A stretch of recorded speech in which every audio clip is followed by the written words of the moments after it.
Falyatafadhal ya Ustad. Bismillahirrahmanirrahim.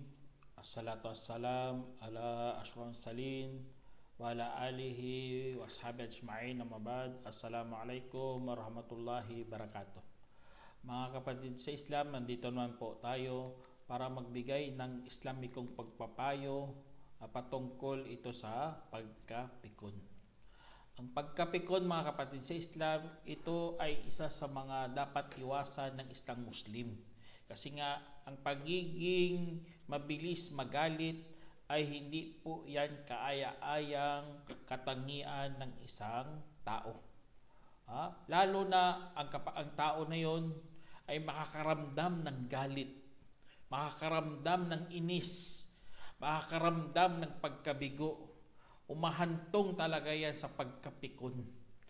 Kapag ikaw ay napikon, ay talagang hindi ka makapag-isip ng tama. Bagkus lahat ng pumapasok sa iyong kaisipan ay puro karahasan. Ang gusto hanggang umantong ka sa pagpatay ng tao. Kaya nakakatakot, mga kapatid sa Islam, kung hindi mo ito kontrahin. Dapat isang Muslim pag-aralan niyang kanyang relihiyon. Kasi ang relihiyong Islam ay pagpasakop po at merong ng mga lunas na ibinigay sa atin. At isa sa mga binigay ng mahal nating propeta Muhammad SAW na lunas ay katulad sa nabanggit niya sa hadith na ayon kay Sulaiman bin Surad na sinabi niya radiyallahu anhu, na sinabi niya na nakaupo ako dati kasama ng mensahero sallallahu alaihi wasallam habang nagmumurahan ang dalawang tao. At saka ang isa sa kanila ay namula na ang kanyang mukha at lumubo na ang kanyang mga ugat. Subhanallah, tingnan nyo, sa sobrang galit dito, mga kapatid. Namula na ang kanyang mga mata at lumubo na mga ugat. Ibig sabihin, lumabas na mga ugat niya sa sobrang galit. Subhanallah. Kaya sa kwento dito, kaya sinabi ng mahal nating propeta Muhammad SAW, tunay na sadyang merong akong nalalaman na salita kung sasabihin ito ay mawala ang anong meron sa kanya. Kung sinabi niya, magpakup-kup ako sa Allah laban kay Satanas, o a'udhu billahi minasyaitanir rajim, ay mawawala sa kanya ang anong meron sa kanya. Kaya ang kwento dito, sinabihan nilang tao na yun. Sinabihan nilang, pinayuhan kaagad ng mga sahaba. Katotohanan, ang propeta sallallahu alaihi wasallam ay nagsabi, magpakup-kup ka sa Allah laban kay Satanas. Kaya sinabi ng tao, nabaliw na kaya ako? Isinalaysay ni Bukhari. Kaya sa galit, mga kapatid, ang kwento dito, parang nababaliw na ang tao sa galit pala. Kaya mag-ingat bilang isang manampalataya. Ang pagkapikon, mga kapatid sa Islam, hahantong ka sa galit na hindi mo minsan makontrol ang iyong emosyon. Hindi mo makontrol ang iyong kilos. Kaya sa kwento, di ba, buhay na buhay talaga na halimbawa dito, mga kapatid, na si Prophet Muhammad SAW mismo at mga kasamahan niya. At pasalamat talaga tayo sa ating reliyon. Pasalamat tayo kay Allah. Pasalamat tayo kay Prophet Muhammad SAW na tinuruan tayo ng kanyang nalalaman. Tinuruan tayo, magpakup-kup tayo kay Allah subhanahu wa ta'ala.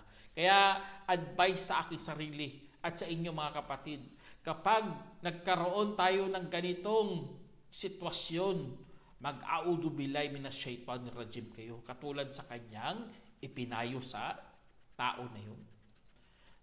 Kasi nga, ang pagiging mairita sa mga bagay-bagay, madali kang mairita, mga kapatid, ay hindi kailangan magpakup-kup sa Allah subhanahu wa ta'ala. Kasi nga, merong maiiwanang bakas ito sa katawan. Subhanallah. O kung example, ikaw madaling mapikon. Yung pikon, nagagalit ka kaagad. Alam nyo, mayroong bakas talaga yan sa katawan. Tumataas po ang iyong hormones. Kaya, dahil tumataas ang iyong hormone sa katawan mo, bumibilis ang takbo ng iyong dugo. Lumalakas ang tibok ng iyong puso. Kaya maepektuhan pala talagang katawan mo, kapatid.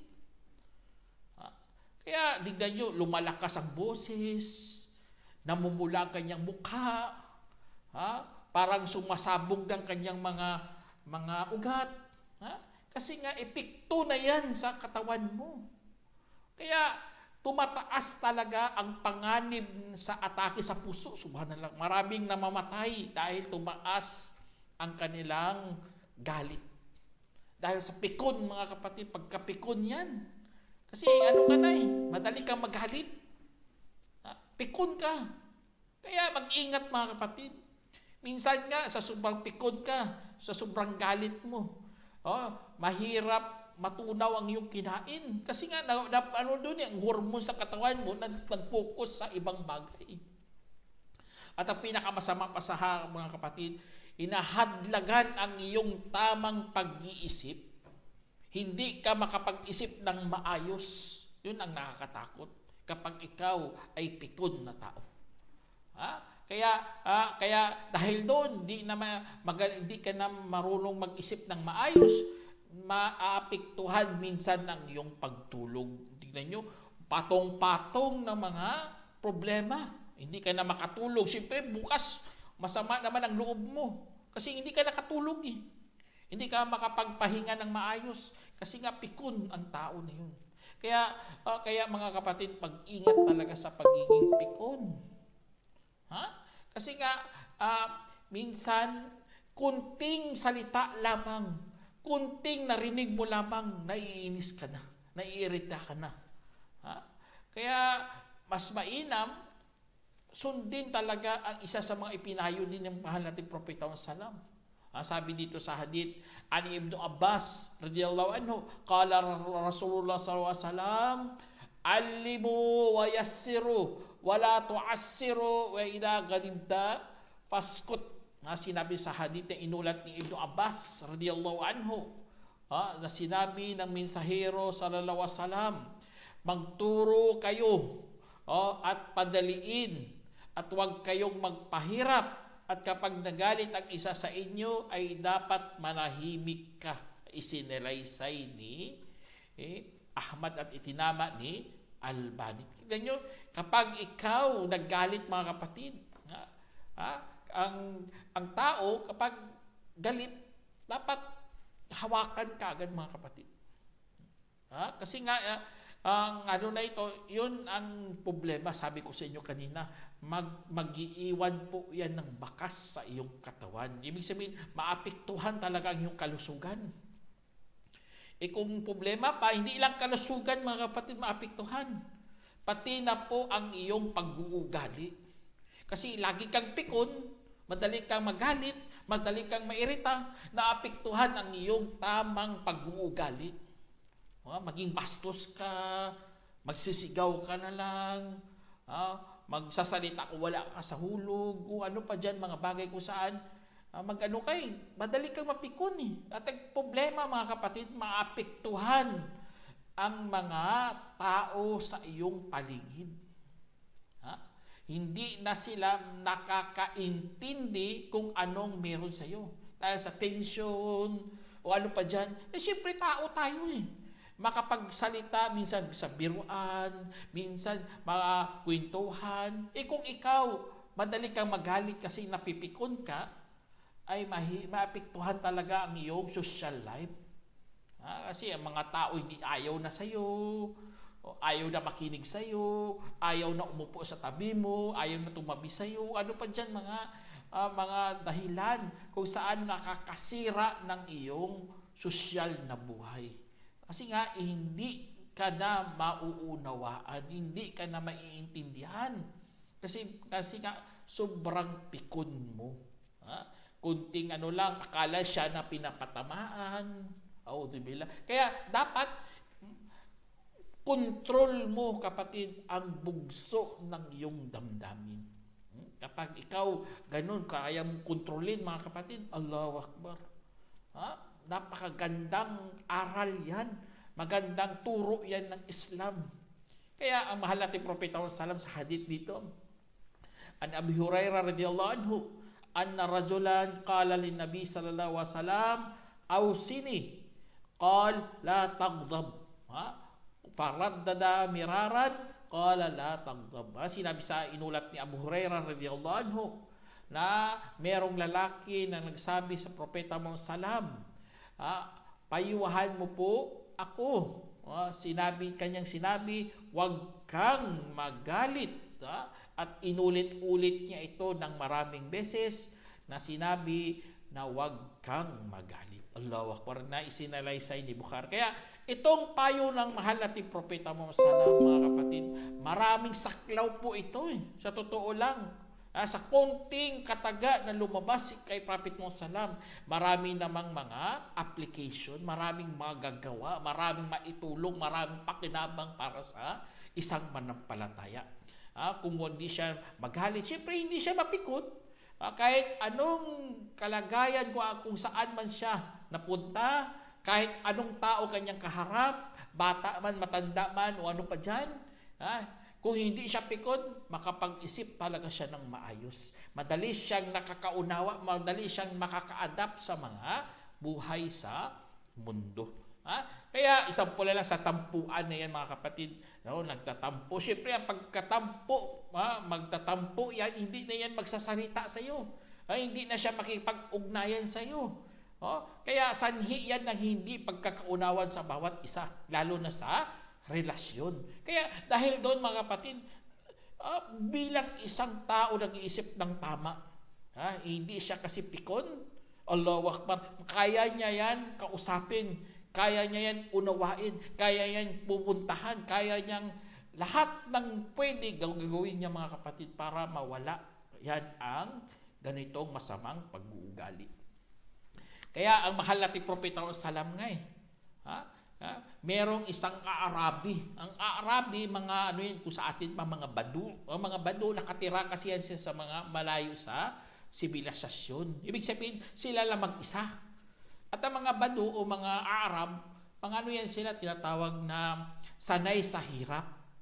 Sanay sa kapeligiran nila na sila lang mag-isa. Sila lang tumatayo sa kanilang pangangailangan. Dahil doon, hindi sila sanay makipag-usap sa mga tao. Ano sila kung sa English pa, rude. Ano pa sila, napaka matalim ang kanilang mga dila. O kaya kanilang mga galaw ay napaka rush talaga. Rude, napaka-rude. Kaya isang araw si Prophet Muhammad lumalakad, hinawakan niya ang mahal nating Propeta Muhammad sa likod at namula talaga. Subhanallah, tingnan niyo sa sobrang lakas ng ano na yun, Arab na yun. Namula talaga ang likod ng Propeta Muhammad sallam. Tapos anong ginawa ng mahal nating Propeta Muhammad sallam? Hinarap siya na nakangiti. Subhanallah, nang gumingiti lang mahal nating Propeta Muhammad sallam.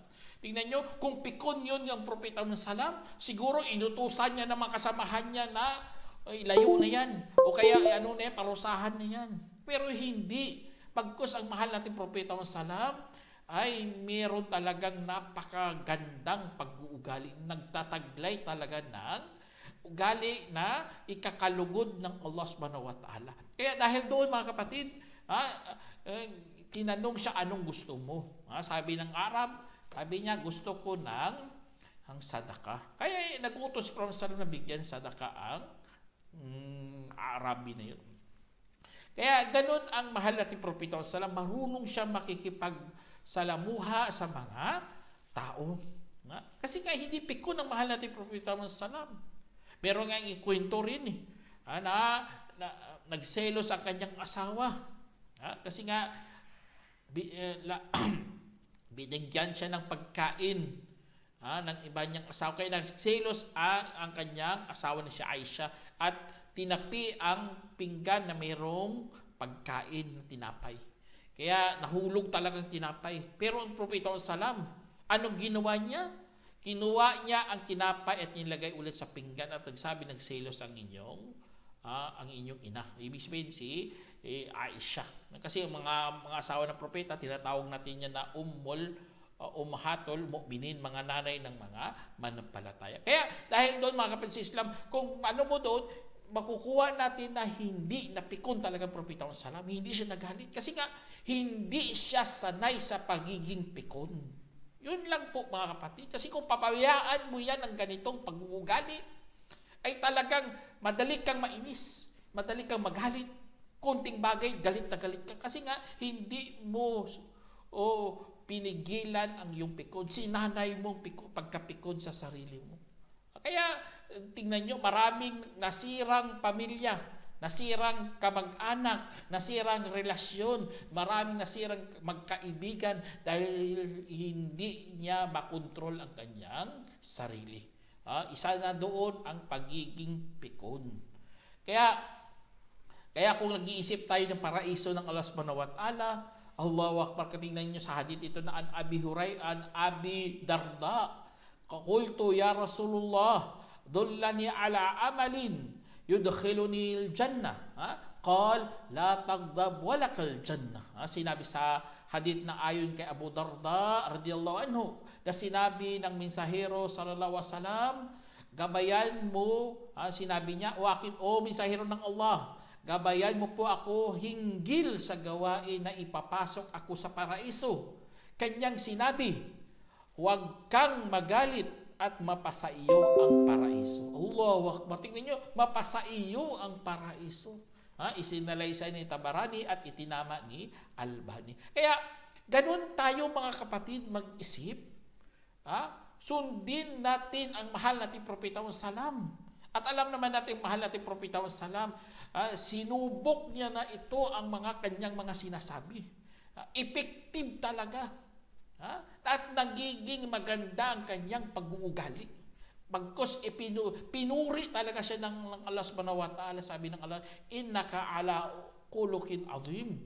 Sabi ng Allah subhanahu wa ta'ala sa Quran, katotohanan na ikaw, o Muhammad, si Muhammad, ikaw din tinutukoy dyan, ay nasa matinding pag-uugali. Subhanallah, papuri yun mula kay Allah subhanahu wa ta'ala. Na pinuri ang mahal nating propeta sallam. Kasi nga, lahat ng mga sinasabi niya, ginagawa niya. Tulad dito, la taghdab walakal jannah. Huwag kang magalit at mapasaiyo ang paraiso. Ganun. Ibig sabihin pala, meron palang pabuya kapag ikaw hindi ka pikon. Hindi ka pikon, may pabuya yan si Allah subhanahu wa ta'ala. At yun dapat nasa isip ng isang manampalataya. Nakatatak talaga yan sa isip mo at sa puso mo na meron tayong patutunguhan na gusto nating makamit ang kaluguran ng Allah subhanahu wa ta'ala na mapatawad tayo at ipapasok tayo sa paraiso. Kaya ang pagiging pasensyoso mga kapatid sa Islam, ang pagiging maunawain, ang pagiging mapagpatawad at pagiging matalino para sa pabuya ng Allah subhanahu wa ta'ala, gawin mo yan para hindi ka mapikon sa mga bagay na wala namang silbi.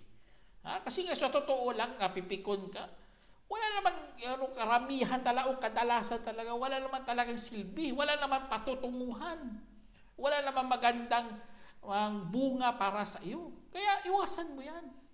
Meron nga isang hadith dito na an Sahlin, an Muad, an Abihi, an Rasulullah SAW qal, man qadama ghaidan wa huwa qadirun ala an yunfidahu da'allahu azza wa jalla ala ru'usil khala'iq yawmal qiyamah hatta yukhayyirahu minal hurin ma sya'a. Sinabi sa hadith mga kapatid na inulat ni Sahal bin Muad na ayon sa kanyang ama, si ama niya si Muad radhiyallahu anhu, na sinabi ng mensahero sallallahu alaihi wasallam, sino man ang nagpigil ng kanyang galit habang kaya naman niya ito ipapatupad, tingnan nyo, kaya naman niya ito ipapatupad, ipatawag siya ng Allah na makapangyarihan sa mga ulo ng mga nilikha. Tingnan nyo, subhanallah, proud na proud talaga si Allah subhanahu wa ta'ala sa kanya.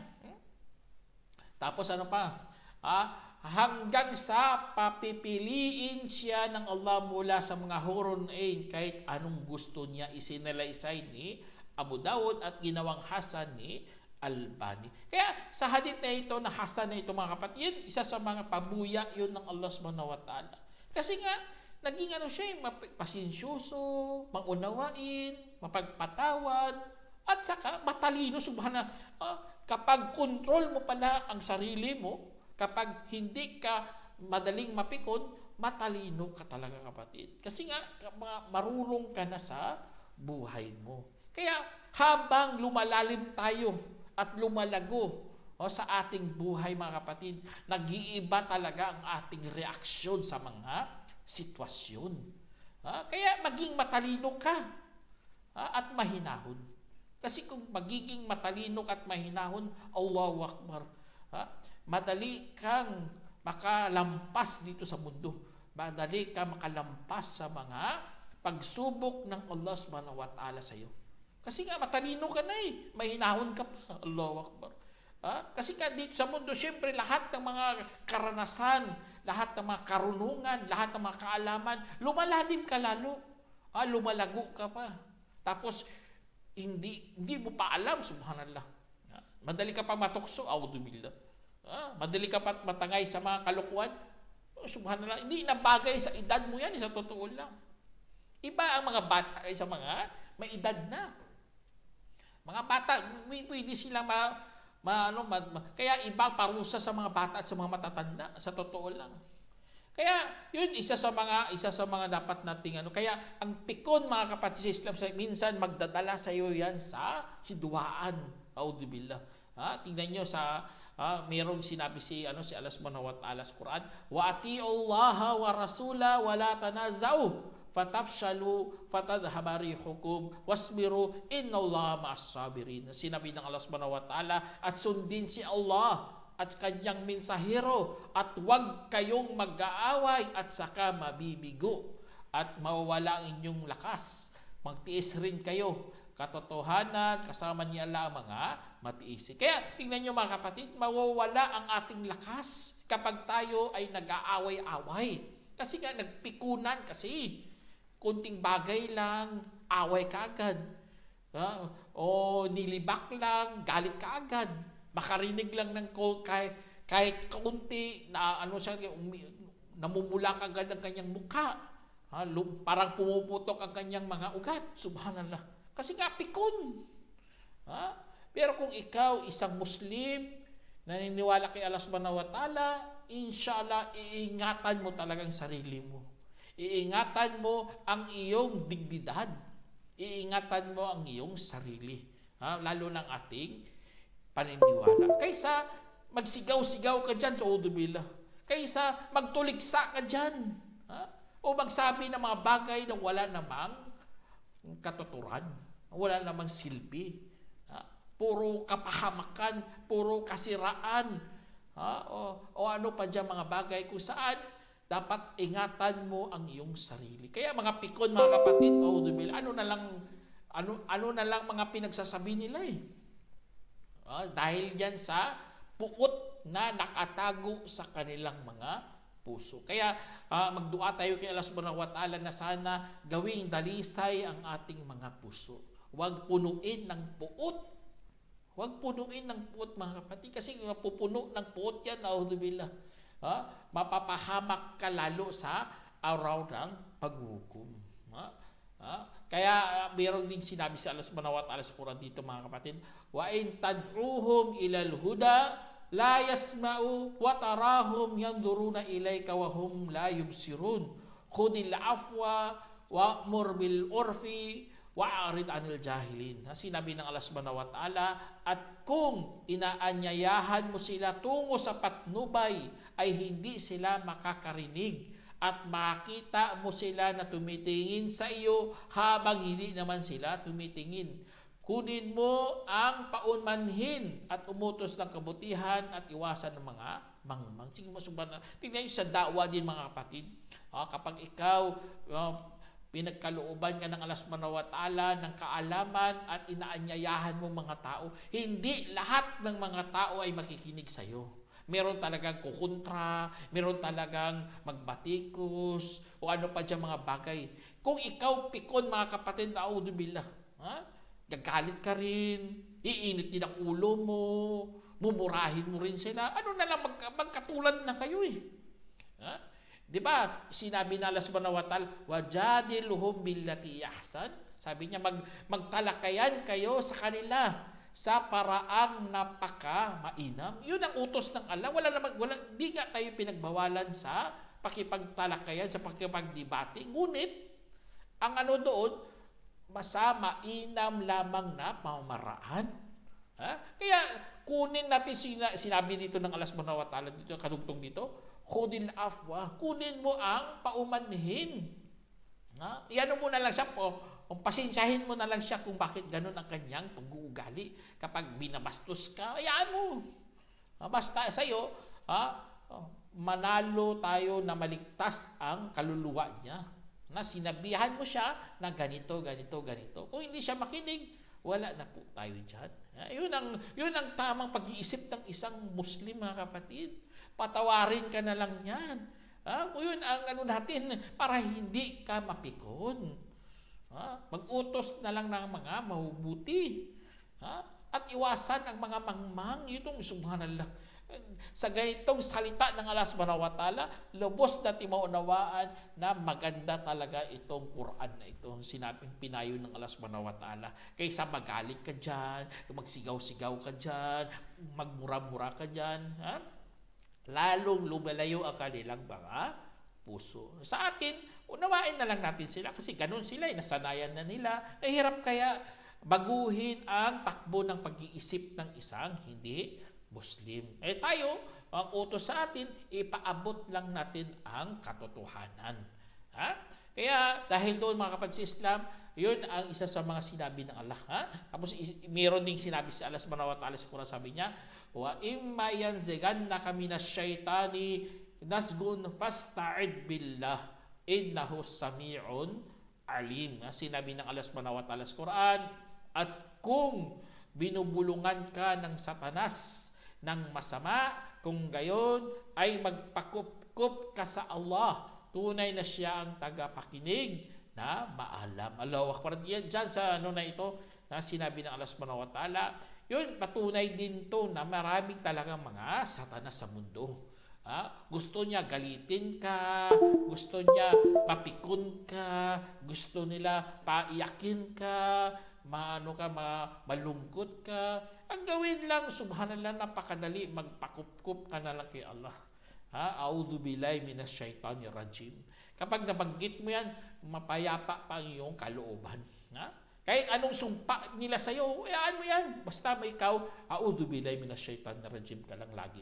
Bukas pang bibig mo sa pag-alala kay Allah subhanahu wa ta'ala, gagaan pa ang iyong kalooban, mga kapatid, kaysa magalit ka dyan. Kaya ang paghahanap ng mali ng iba, subhanallah, bakit mo hahanapan mo? Alam naman natin, ang tao ay puno ng kapintasan, puno ng kamalian, tapos ikaw hahanap ka pa ng pagkamali. Dahil doon, mga kapatid, dahil sa sobrang paghahanap mo, kung wala kang makita ay mapipikon ka, auzubillah. Ayun ang nakakatakot, parang backfire, bumabalik lang sa iyo ang mga masasamang katangian na yan. Kaya minsan mawawala ka sa tamang komunikasyon, hindi ka na makapagsalita ng maayos kasi nag-backfire nga sa iyo ang iyong mga pinanggagawa. Kaya ibig sabihin, mawawala ka sa tamang ulirat. Kaya ang pagiging pikon, mga kapatid, dapat iwasan talaga to ng mga Muslim.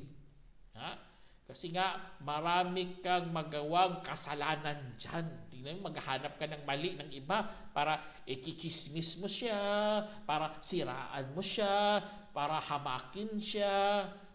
O ano pa dyan, mga ano na yun. Akala mo, mawala ka sa stress? Hindi ka mawala sa stress, mga kapatid. Problema kasi yan, mga dalamhati na yan, mga tataas pa yan ang antas ng iyong stress kapag ginawa mo yan, tapos dinagdagan mo pa yan ng pikon mo, magre-react yan na magiging negatibong emosyon at maapektuhan pang sarili mo at mag-iiwan pa ng bakas na balang araw, yun pa yan ang alaala na kaya kang paiyakin. Kaya magdulot talaga kapatid ng kaayusan sa iyong buhay. Dahil doon, lalakas pa iyong pananampalataya, lalakas pa iyong kalusugan para makapagsamba pa tayo kay Allah subhanahu wa ta'ala. Para po malugod pa si Allah subhanahu wa ta'ala. Kaya huwag mong ipairal ang pikon, pagkapikon sa iyong sarili. Sana mga kapatid, meron kayong napulutang aral. Hanggang dito na lang. Assalamualaikum warahmatullahi wabarakatuh.